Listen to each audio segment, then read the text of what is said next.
हाँ जी, नैक्सट अपना टॉपिक है प्रलोग प्रोग्रामिंग जिहड़ा चैप्टर उस दा ही अपना लास्ट टॉपिक है बैक ट्रैकिंग।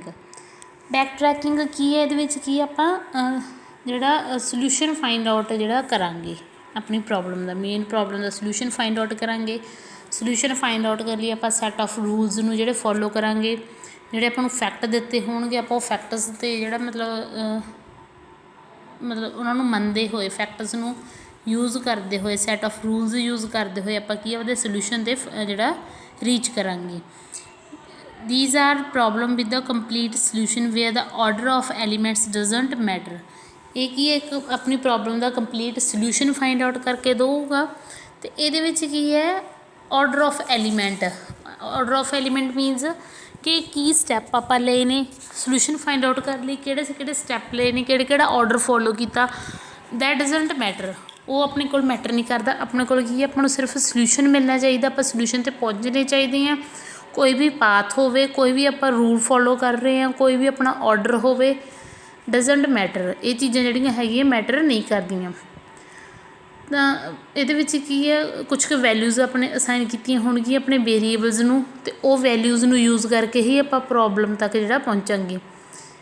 एक इन्होंने दिता backtracking attempt to try all the combination in order to obtain a solution. कि जिहड़े आपां नूं कुछ को कॉम्बीनेशन दिते होणगे अपने ऑर्डर दे कि इस ऑर्डर दे विच जाना, कुछ क कॉम्बीनेशन आपां नूं दिते होणगे, कुछ क की आपां आपदे वल्लों जिहड़ा भी वे आपां नूं वधिया लगदा उत्थे आपां रीच करांगे।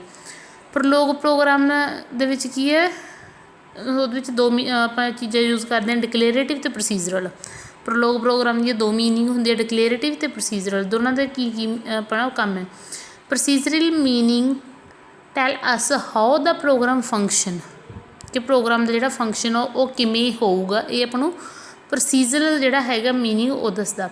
डिकलेरेटिव मीनिंग की है, वो आपनों is nothing but टैलिंग the fact that is about programming in logic. वो आपनों फैक्ट दसदा जिहड़ा कि लॉजिक दे विच आपां यूज़ किया होया, तो जिहड़ा सब तो फस्ट प्रेडिकेट लॉजिक है उन्होंने डिफाइन करदा। हुण देखो एग्जाम्पल दे विच की है, एक उन्होंने डायग्राम बनाया, उस अकॉर्डिंग उन्होंने जिहड़ियां कंडीशनस लईआं कि इफ़ एक्स लैस दैन 3 ताकि वाई की है 0 होगा उस टाइम पर। ठीक है, if x is equal to 3 और इज इक्वल टू और greater than 3 then y is 2। If x greater than is equal to 6 then y is 4। जिद्दां जिद्दां एक्स की आप इफ़ कंडीशन लाई है ना, इफ़ कंडीशन दैन की वो सल्यूशन नाल आपां दिता गा, तो उन्होंने की प्रलोग लैंगुएज में लिखण का नीचे जिहड़ा वे दिता होया। तो फिर जिहड़ा अपना हैगा बैक ट्रैकिंग, ये की है दो चीज़ां आपां यूज़ करते हैं, कट प्रेडिकेट ते फेल प्रेडिकेट। कुछ ज़्यादा ये टिपिकल चीज़ां नहीं हैगियां। एग्जाम्पल तुसीं जिहड़ी तुहाडी बुक च दित्ती है ये नहीं करनी, एग्जाम्पल मैं तुहानूं अलग तो करवानी है, एक दोनों नूं मिक्स करके। कट प्रेडिकेट की हुंदा, कट प्रेडिकेट दे विच की आपां नूं एक ब्लॉक बैक ट्रैकिंग दिता हुंदा कि एक कंडीशन दित्ती हुंदी है कि जेकर तुसीं वो कंडीशन नूं फॉलो कर गए दैन तुसीं वापस नहीं आ सकदे, वापस नहीं आउणा। ये की कट प्रेडिकेट दा मेन रूल हुंदा कि आपां नूं एक कंडीशन दित्ती होगी कि जे आ चीज़ जिवें मान लो तुसीं सल्यूशन फाइंड आउट कर रहे हो, तो एक हिंट दिता होगा कि तुसीं इस प्लेटफॉर्म नूं जां इस चीज़ नूं क्रॉस करोगे। जो आप वो चीज़ जां वो प्लेटफॉर्म क्रॉस कर गए जिहड़ा उन्होंने अपनों कंडीशन दे विच दिता होया, दैन सल्यूशन फाइंड आउट करन वेले आपां उस तो फॉरवर्ड जा सकते हैं, बैकवर्ड जिहड़ा नहीं आ सकते। ये कट प्रेडिकेट दे विच हुंदा। एग्जाम्पल तुहानूं अगे करवानी है, फीचर्स ऑफ कट प्रेडिकेट देखो। Cut is always satisfied when progressing forward through a program. कि जो फॉरवर्ड काम चलता उत्थे की अपना कट सैटिस्फाइड हुंदा। Cut does not allow backtracking, cut allow नहीं करता बैक ट्रैकिंग। जो तुसीं कट प्रेडिकेट की कंडीशन फॉलो कर गए, कट प्रेडिकेट की जी कंडीशन दी तुसीं वो अगे लंघ गए, तो तुसीं बैक ट्रैकिंग नहीं कर सकते, बैक नहीं जा सकते उस तो। All instantiations are frozen when we pass cut. ठीक है, जो आप कट नूं पास कर गए तो उस तो बाद की बाकी सारियां जिहड़ियां पिछलियां सीगियां वो फ्रोजन मीनस कि अपने लिए वो सारियां बंद हो जांदियां ने, जिहड़ियां पिछले स्टैप्स हुंदे आ। Cut does not add anything to a program, not extra solution are available. Cut दे विच ये नहीं गा कि अपना कोई एक्सट्रा सल्यूशन ऐड कर दिता जाऊगा। Cut can be useful to improve execution speed by eliminate unnecessary solution. Cut ਦੇ ਵਿੱਚ ਕੀ ਹੈ ਕਿ ਜਿਹੜੇ ਆਪਾਂ ਨੂੰ ਆਪਣੇ ਪ੍ਰੋਗਰਾਮ ਦੀ ਐਗਜ਼ੀਕਿਊਸ਼ਨ ਦੀ ਸਪੀਡ ਉਹਨੂੰ ਫਾਸਟ ਕਰਦਾ, ਕਿਉਂਕਿ ਜਿਹੜੇ ਕੁਛ ਕੁ ਜਿਹੜੇ ਹੈਗੇ ਨੇ ਐਲੀਮੀਨੇਟ ਕਰ ਦਿੰਦਾ ਸੋਲਿਊਸ਼ਨ ਜਿਹੜੇ ਕਿ ਆਪਣੇ ਲਈ ਯੂਜ਼ਫੁਲ ਨਹੀਂ ਹੁੰਦੇ।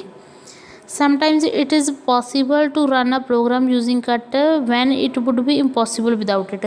ਕਈ ਵਾਰ ਕੱਟ ਪ੍ਰੈਡੀਕੇਟ ਯੂਜ਼ ਕਰਨਾ ਤਾਂ ਜ਼ਰੂਰੀ ਹੋ ਜਾਂਦਾ ਕਿਉਂਕਿ ਕੱਟ ਪ੍ਰੈਡੀਕੇਟ ਤੋਂ ਬਿਨਾਂ ਪੋਸੀਬਲ ਹੀ ਨਹੀਂ ਹੁੰਦਾ ਸੋਲਿਊਸ਼ਨ ਨੂੰ ਫਾਈਂਡ ਆਊਟ ਕਰਨਾ। ਨੈਕਸਟ ਯੂਜ਼ਸ ਆਫ ਕੱਟ। ਕੱਟ ਇੰਪਰੂਵ ਪ੍ਰੋਗਰਾਮ ਸਪੀਡ ਜ਼ਿਆਦਾ ਹੁੰਦੀ ਹੈ। ਜਿਹੜੀ ਮੈਮਰੀ ਦੀ ਰਿਕੁਆਇਰਮੈਂਟ ਆ ਉਹਨੂੰ ਘੱਟ ਕਰਦਾ, ਘੱਟ ਰਿਕੁਆਇਰਮੈਂਟ ਹੁੰਦੀ ਮੈਮਰੀ ਦੀ ਇਹਦੇ ਵਿੱਚ। Prolog does not continue searching for further solution when one has been found. ਅਤੇ ਪ੍ਰਲੋਗ ਦੇ ਵਿੱਚ ਕੀ ਹੁੰਦਾ ਕਿ ਜਦੋਂ ਆਪਾਂ ਨੂੰ ਇੱਕ ਸੋਲਿਊਸ਼ਨ ਮਿਲ ਗਿਆ ਤਾਂ ਆਪਾਂ ਨੂੰ ਅਗਲੇ ਹੋਰ ਕੋਈ ਸੋਲਿਊਸ਼ਨ ਫਾਈਂਡ ਆਊਟ ਕਰਨ ਦੀ ਜ਼ਰੂਰਤ ਨਹੀਂ ਪੈਂਦੀ। Cut often makes it possible to improve the range of program. ਅਤੇ ਆਪਾਂ ਨੂੰ ਕੀ ਹੈ ਪ੍ਰੋਗਰਾਮ ਦੀ ਜਿਹੜੀ ਰੇਂਜ ਹੈ ਉਹਨੂੰ ਇੰਪਰੂਵ ਕਰਦਾ। ਨੈਕਸਟ ਆਪਣਾ ਆ ਗਿਆ ਫੇਲ ਪ੍ਰੈਡੀਕੇਟ। ਦੇਖੋ ਕੱਟ ਦੇ ਵਿੱਚ ਆਪਣੇ ਕੋਲ ਇੱਕ ਕੰਡੀਸ਼ਨ ਹੁੰਦੀ ਸੀ ਕਿ ਜਦੋਂ ਤੁਸੀਂ ਉਹ ਕੰਡੀਸ਼ਨ ਫੋਲੋ ਕਰ ਗਏ ਜਾਂ ਉਹ ਕੰਡੀਸ਼ਨ ਪਾਸ ਕਰ ਗਏ ਤਾਂ ਤੁਸੀਂ ਬੈਕ ਟਰੈਕਿੰਗ ਨਹੀਂ ਕਰ ਸਕਦੇ। ਫੇਲ ਵੀ ਜਿਹੜਾ ਹੈਗਾ ਕੁਛ ਕੁ ਹੱਦ ਤੱਕ ਸੇਮ ਹੈ, ਬਟ ਇਹਦੇ ਵਿੱਚ ਕੀ ਹੋ ਆਪਾਂ ਨੂੰ ਇੱਕ ਕੰਡੀਸ਼ਨ ਦਿੱਤੀ ਹੋਊਗੀ ਤਾਂ ਆਪਾਂ ਕੀ ਹੈ ਉਹ ਕੰਡੀਸ਼ਨ ਤੋਂ ਫੋਰਵਰਡ ਨਹੀਂ ਜਾ ਸਕਦੇ, ਆਪਾਂ ਨੂੰ ਬੈਕਵਰਡ ਆਉਣਾ ਪਊਗਾ। ਉਹ ਕੰਡੀਸ਼ਨ ਨੂੰ ਆਪਾਂ ਜਿਹੜੀ ਕੰਡੀਸ਼ਨ ਦਿੱਤੀ ਹੈ ਉਹਨਾਂ ਨੇ ਉਹ ਕੰਡੀਸ਼ਨ ਆਪਾਂ ਪਾਸ ਨਹੀਂ ਕਰਨੀ। ਕੱਟ ਦੇ ਵਿੱਚ ਜਿਹੜੀ ਕੰਡੀਸ਼ਨ ਦਿੱਤੀ ਹੋ ਉਹ ਕੰਡੀਸ਼ਨ ਆਪਾਂ ਪਾਸ ਕਰਨੀ ਹੈ ਅਤੇ ਫੋਰਵਰਡ ਹੀ ਜਾਣਾ, ਬੈਕਵਰਡ ਨਹੀਂ ਆਉਣਾ। ਫੇਲ ਪ੍ਰੈਡੀਕੇਟ ਕੱਟ ਦਾ ਓਪੋਜ਼ਿਟ ਹੈ। ਇਹਦੇ ਵਿੱਚ ਜਿਹੜੀ ਆਪਾਂ ਨੂੰ ਕੰਡੀਸ਼ਨ ਦਿੱਤੀ ਹੈ ਉਹ ਕੰਡੀਸ਼ਨ ਆਪਾਂ ਪਾਸ ਨਹੀਂ ਕਰਨੀ, ਉਹ ਕੰਡੀਸ਼ਨ ਨਹੀਂ ਲੰਘਣੀ, ਉਹ ਤੋਂ ਫੋਰਵਰਡ ਨਹੀਂ ਜਾਣਾ, ਉਹ ਤੋਂ ਕੀ ਹੈ ਬੈਕਵਰਡ ਆਪਾਂ ਆ ਸਕਦੇ ਹਾਂ। ਨੈਕਸਟ ਇਹ ਦੇਖੋ ਇਹਦੀ ਐਗਜ਼ਾਮਪਲ। ਮੰਨ ਲਓ ਆਪਾਂ ਨੂੰ ਕਿਹਾ ਇੱਕ ਟਰੀ ਦਿੱਤਾ, ਠੀਕ ਹੈ। ਇਹਦੇ ਵਿੱਚ ਆਪਾਂ ਨੂੰ ਕਿਹਾ ਵੀ ਤੁਹਾਡਾ ਗੋਲ ਆਪਣਾ ਫਿਕਸ ਕੀਤਾ ਐਲ ਆਪਣਾ ਗੋਲ ਫਿਕਸ ਕੀਤਾ, ਆਪਾਂ ਐਲ ਨੂੰ ਟਰਵਰਸ ਕਰਦੇ ਹੋਏ ਸਭ ਨੂੰ ਟਰਵਰਸ ਕਰਦੇ ਐਲ 'ਤੇ ਪਹੁੰਚਣਾ। ਰੂਲਸ ਆਪਣੇ ਕੋਲ ਦੋ ਦਿੱਤੇ ਆ। ਕ੍ਰੋਸ ਦਾ ਰਿਵਰ, ਉਹਨਾਂ ਨੇ ਹਿੰਟ ਦਿੱਤਾ ਕਿ ਜਦੋਂ ਤੁਸੀਂ ਐਲ ਤੱਕ ਪਹੁੰਚੋਗੇ ਇੱਕ ਤਾਂ ਤੁਸੀਂ ਰਿਵਰ ਨੂੰ ਕ੍ਰੋਸ ਕਰੋਗੇ ਅਤੇ ਡੋਂਟ ਕ੍ਰੋਸ ਦਾ ਸ਼ੋਪ, ਅਤੇ ਸ਼ੋਪ ਨੂੰ ਕ੍ਰੋਸ ਨਹੀਂ ਕਰਨਾ, ਠੀਕ ਹੈ। ਜਿਹੜਾ ਆਈ ਅਤੇ ਜੇ ਦੇ ਉੱਪਰ ਬਣਿਆ ਹੋਇਆ ਇਹ ਆਪਣਾ ਰਿਵਰ ਹੈ ਅਤੇ ਕੇ ਅਤੇ ਇਹਨਾਂ ਦੇ ਵਿਚਾਰੇ ਕੀ ਇੱਕ ਸ਼ੋਪ ਬਣੀ ਹੋਈ ਹੈ। ਪਹਿਲਾਂ ਆਪਾਂ ਏ 'ਤੇ ਗਏ, ਏ ਤੋਂ ਆਪਾਂ ਲੈਫਟ ਰਾਈਟ ਜਿੱਧਰ ਆਪਣੀ ਮਰਜ਼ੀ ਜਾ ਸਕਦੇ ਹਾਂ। ਸਪੋਜ਼ ਆਪਾਂ ਲੈਫਟ ਸਾਈਡ ਗਏ ਬੀ 'ਤੇ ਗਏ, ਬੀ ਤੋਂ ਅੱਗੇ ਆਪਾਂ ਦੋ ਪਾਥ ਆਪਣੇ ਕੋਲ ਆਪਾਂ ਸੀ 'ਤੇ ਗਏ, ਸੀ ਤੋਂ ਆਪਾਂ ਈ 'ਤੇ ਗਏ, ਇਹ ਆਪਾਂ ਨੂੰ ਗੋਲ ਨਹੀਂ ਮਿਲਿਆ। ਈ ਤੋਂ ਆਪਾਂ ਵਾਪਸ ਸੀ 'ਤੇ ਆ ਕੇ ਐਫ ਟਰਵਰਸ ਕੀਤਾ, ਫਿਰ ਕੀ ਆਪਾਂ ਸੀ ਤੋਂ ਵਾਪਸ ਬੀ 'ਤੇ ਗਏ, ਬੀ ਤੋਂ ਬਾਅਦ ਡੀ ਟਰਵਰਸ ਕੀਤਾ, ਜੀ ਕੀਤਾ। ਜਦੋਂ ਆਪਾਂ ਨੂੰ ਇੱਥੇ ਗੋਲ ਨਹੀਂ ਮਿਲਿਆ ਤਾਂ ਆਪਾਂ ਵਾਪਸ ਜੀ ਤੋਂ ਡੀ ਅਤੇ ਬੀ ਦੇ ਥਰੂ ਕੀ ਹੈ ਏ ਕੋਲ ਜਾ ਕੇ ਐਚ 'ਤੇ ਚਲੇ ਗਏ, ਠੀਕ ਹੈ। ਆਪਾਂ ਇੱਕ ਸਾਈਡ ਟਰਵਰਸ ਕਰ ਲਈ। ਐਚ ਤੋਂ ਬਾਅਦ ਜਦੋਂ ਆਪਾਂ ਟਰਵਰਸ ਕੀਤਾ ਆਪਾਂ ਆਈ 'ਤੇ ਆਏ ਤਾਂ ਆਪਾਂ ਰਿਵਰ ਕ੍ਰੋਸ ਕੀਤਾ, ਤਾਂ ਇਹ ਕੀ ਹੈ ਰਿਵਰ ਕੀ ਆਪਣੀ ਕੱਟ ਪ੍ਰੈਡੀਕੇਟ ਕਿ ਹੁਣ ਆਪਾਂ ਕੱਟ ਪ੍ਰੈਡੀਕੇਟ ਜਿਹੜਾ ਕ੍ਰੋਸ ਕਰ ਲਿਆ, ਰਿਵਰ ਕ੍ਰੋਸ ਕਰ ਲਿਆ, ਇਸ ਤੋਂ ਬਾਅਦ ਕੀ ਆਪਾਂ ਵਾਪਸ ਨਹੀਂ ਜਾ ਸਕਦੇ ਬੈਕ। ਆਈ 'ਤੇ ਆਏ, ਆਈ ਤੋਂ ਬਾਅਦ ਕੀ ਆਪਾਂ ਕੇ 'ਤੇ ਗਏ, ਕੇ ਤੋਂ ਬਾਅਦ ਜਦੋਂ ਆਪਾਂ ਐਨ 'ਤੇ ਜਾਣ ਲੱਗੇ ਤਾਂ ਆਪਾਂ ਨੂੰ ਕੀ ਸ਼ੋਪ ਦਿਖੀ, ਡੋਂਟ ਕ੍ਰੋਸ ਦਾ ਸ਼ੋਪ ਲਿਖਿਆ, ਤਾਂ ਆਪਾਂ ਉੱਥੋਂ ਕੀ ਹੈ ਕੇ ਤੋਂ ਐਨ 'ਤੇ ਨਹੀਂ ਜਾ ਸਕਦੇ। ਜਦੋਂ ਆਪਾਂ ਨੂੰ ਰਸਤੇ ਵਿੱਚ ਸ਼ੋਪ ਮਿਲੀ ਤਾਂ ਆਪਾਂ ਵਾਪਸ ਕੇ 'ਤੇ ਆ ਗਏ। ਇਹ ਕੀ ਆਪਣਾ ਫੇਲ ਪ੍ਰੈਡੀਕੇਟ ਆ। ਫੇਲ ਪ੍ਰੈਡੀਕੇਟ ਦੇ ਵਿੱਚ ਕੀ ਹੁੰਦਾ ਕਿ ਆਪਾਂ ਜਿੱਥੇ ਕੰਡੀਸ਼ਨ ਮਿਲੀ ਆਪਾਂ ਨੂੰ ਸ਼ੋਪ, ਉਹਨਾਂ ਨੇ ਕਿਹਾ ਸੀ ਸ਼ੋਪ ਨਹੀਂ ਕ੍ਰੋਸ ਕਰਨੀ, ਇਹ ਕੰਡੀਸ਼ਨ ਮਿਲੀ, ਸ਼ੋਪ ਮਿਲੀ ਤਾਂ ਆਪਾਂ ਫੋਰਵਰਡ ਨਹੀਂ ਗਏ, ਆਪਾਂ ਬੈਕਵਰਡ ਆ ਗਏ, ਕੇ 'ਤੇ ਵਾਪਸ ਆ ਗਏ। ਕੇ ਤੋਂ ਕੀ ਆਪਾਂ ਆਈ 'ਤੇ ਗਏ, ਆਈ ਤੋਂ ਕੀ ਆਪਾਂ ਜਦੋਂ ਐਲ 'ਤੇ ਗਏ ਤਾਂ ਆਪਣਾ ਗੋਲ ਮਿਲ ਗਿਆ, ਤਾਂ ਆਪਣੀ ਜਿਹੜਾ ਸਰਚ ਸੀਗੀ ਉਹ ਸਕਸੈਸਫੁੱਲ ਹੋ ਗਈ। ਤਾਂ ਮੰਨ ਲਓ ਜੇਕਰ ਆਪਣਾ ਗੋਲ ਹੈ ਜਿਹੜਾ ਐਮ ਹੁੰਦਾ ਤਾਂ ਆਪਾਂ ਇੱਧਰ ਟਰਵਰਸ ਕਰਕੇ ਆਈ ਤੋਂ ਵਾਪਸ ਜਿਹੜਾ ਐਚ 'ਤੇ ਨਹੀਂ ਜਾ ਸਕਦੇ ਸੀ, ਕਿਉਂਕਿ ਉੱਥੇ ਕੀ ਆਪਣਾ ਕੱਟ ਪ੍ਰੈਡੀਕੇਟ ਲੱਗਿਆ ਹੋਇਆ।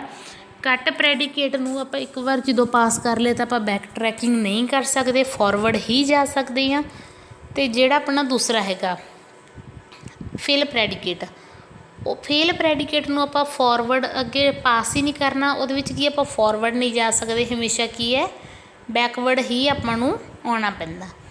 ਨੈਕਸਟ ਇੱਕ ਟੋਪਿਕ ਇਹਦੇ ਵਿੱਚ ਹੋਰ ਹੈ ਰਿਕਰਸ਼ਨ। ਵੈਸੇ ਤਾਂ ਇਹ ਟੋਪਿਕ ਆਪਣੇ ਸਿਲੇਬਸ 'ਚ ਮੈਂਸ਼ਨ ਕੀਤਾ ਨਹੀਂ ਹੋਇਆ, ਬਟ ਫਿਰ ਵੀ ਰਿਕਰਸ਼ਨ ਕੀ ਹੈ ਇੰਪੋਰਟੈਂਟ ਟੋਪਿਕ ਹੁੰਦਾ।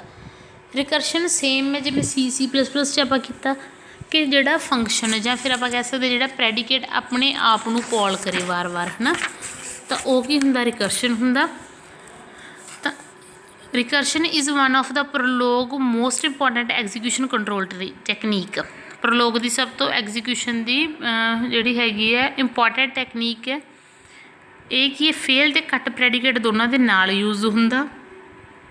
ਇਹਦੇ ਵਿੱਚ ਕੀ ਹੈ, ਜਿਹੜੀਆਂ ਕੁਛ ਕੁ ਚੀਜ਼ਾਂ ਆਪਣੇ ਆਪ ਡਿਫਾਈਨ ਹੁੰਦੀਆਂ, define in terms of it self, ਆਪਣੇ ਆਪ ਦੇ ਵਿੱਚ ਡਿਫਾਈਨ ਕੀਤੀਆਂ ਜਾਂਦੀਆਂ। ਜਿਹੜੀਆਂ ਚੀਜ਼ਾਂ ਨੂੰ ਵਾਰ-ਵਾਰ ਕਾਲ ਕਰਨਾ ਪੈਂਦਾ ਉਹਨਾਂ ਨੂੰ ਕੀ ਆਪਾਂ ਇਹਦੇ ਵਿੱਚ ਕਾਪੀ ਕਰ ਦਿੰਦੇ ਅਤੇ ਆਪਣੇ ਆਪ ਹੀ ਜਿਹੜੀਆਂ ਹੈਗੀਆਂ ਇਹ ਕਾਲ ਹੁੰਦੀਆਂ ਰਹਿੰਦੀਆਂ ਵਾਰ-ਵਾਰ ਜਦੋਂ ਆਪਾਂ ਨੂੰ ਲੋੜ ਪੈਂਦੀ ਹੈ। ਜਿਵੇਂ ਹੁਣ ਦੇਖੋ ਇਹਨਾਂ ਨੇ ਐਗਜ਼ਾਮਪਲ ਦਿੱਤੀ ਐਨਸੈਸਟਰ ਦੀ। ਪੇਰੈਂਟ ਜੌਨ ਪੌਲ, ਕਮੈਂਟ ਦੇ ਵਿੱਚ ਲਿਖਿਆ Paul is John's parent, second ਦੇ ਵਿੱਚ Tom is Paul's parent and Mary is Tom's parent. Next ਇਹਨਾਂ ਨੇ ਦਿੱਤਾ ancestor x y, parent x y, ਕਿ ਜਿਹੜਾ ਐਕਸ ਵਾਈ ਹੋਊਗਾ ਉਹ ਕੀ ਹੈ, ਐਕਸ ਦਾ ਪੇਰੈਂਟ ਹੋਊਗਾ। If y is a parent of x then y is ancestor of x. ਠੀਕ ਹੈ, ਜੇ ਵਾਈ ਐਕਸ ਦਾ ਪੇਰੈਂਟ ਹੈ ਤਾਂ ਐਕਸ ਕੀ ਹੈ, ਵਾਈ ਦਾ ਐਨਸੈਸਟਰ। ਫਿਰ ਇਹਨਾਂ ਨੇ ਕੀਤਾ if y is ancestor of z then z is a parent of x. ਤਾਂ ਇਸ ਤਰੀਕੇ ਕੀ ਹੈ, ਆਪਣਾ ਰਿਕਰਸ਼ਨ ਚੱਲਦਾ ਰਹਿੰਦਾ। ਆਪਾਂ ਵਾਰ-ਵਾਰ ਇਹਨਾਂ ਚੀਜ਼ਾਂ ਨੂੰ ਲਿਖਣ ਦੀ ਜਗ੍ਹਾ ਕੀ ਹੈ, ਇੱਕ ਵਾਰ ਹੀ ਇਹਨੂੰ ਰਿਕਰਸ਼ਨ ਫੰਕਸ਼ਨ ਦੇ ਵਿੱਚ ਜਿਹੜਾ ਲਿਖ ਸਕਦੇ ਹਾਂ। ਬਸ ਤੁਸੀਂ ਇਹ ਸ਼ਾਰਟ ਫੋਰਮ ਦੇ ਵਿੱਚ ਕਰ ਲਿਓ, ਲੌਂਗ ਆਪਾਂ ਨੇ ਸਿਲੇਬਸ 'ਚ ਮੈਂਸ਼ਨ ਨਹੀਂ ਕੀਤਾ ਹੋਇਆ। ਤਾਂ ਤੁਸੀਂ ਜਸਟ ਇਹਨੂੰ ਸ਼ਾਰਟ ਕੁਐਸਚਨ ਲਈ ਜਿਹੜੀ ਇਹਦੀ ਡੈਫੀਨੇਸ਼ਨ ਅਤੇ ਇੱਕ ਇਹਦੀ ਐਗਜ਼ਾਮਪਲ ਕਰ ਸਕਦੇ ਹੋ। ਤਾਂ ਪ੍ਰਲੋਗ ਪ੍ਰੋਗਰਾਮਿੰਗ ਜਿਹੜਾ ਚੈਪਟਰ ਆਪਣਾ ਉਹ ਪੂਰਾ ਹੋ ਗਿਆ। ਨੈਕਸਟ ਆਪਾਂ ਅਗਲੇ ਲੈਕਚਰ ਦੇ ਵਿੱਚ ਐਕਸਪਰਟ ਸਿਸਟਮ ਜਿਹੜਾ ਨਵਾਂ ਟੋਪਿਕ ਸਟਾਰਟ ਕਰਦੇ ਹਾਂ।